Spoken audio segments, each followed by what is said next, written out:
Hi, everyone. It's Dr. Kimberly Harden. This is the final installment of the Open Liability series.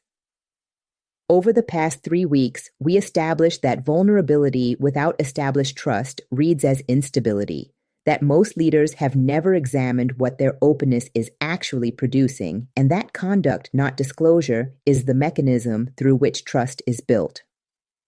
This week, we align. What you model consistently does not stay with you.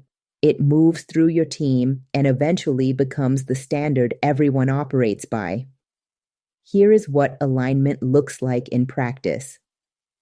1. Your team will mirror your emotional register. If you lead with steadiness under pressure, they learn that steadiness is the expectation. If you lead with performed openness, they learn that managing your emotions is part of their job. Culture follows conduct, not intention.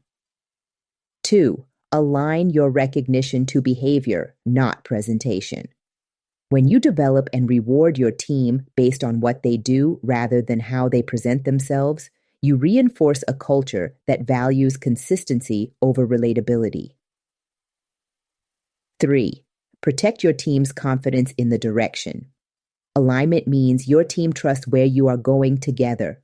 That trust is earned through demonstrated judgment over time, not through how much you share about your doubts along the way. What you do repeatedly becomes what your team does collectively. The open liability closes when conduct becomes the cultural standard rather than the exception. If you want to go deeper, the Disclosure Audit Workbook is available on the resources page at hardenconsultinggroup.com. Be sure to subscribe to the YouTube channel for more leadership insights. Talk to you soon.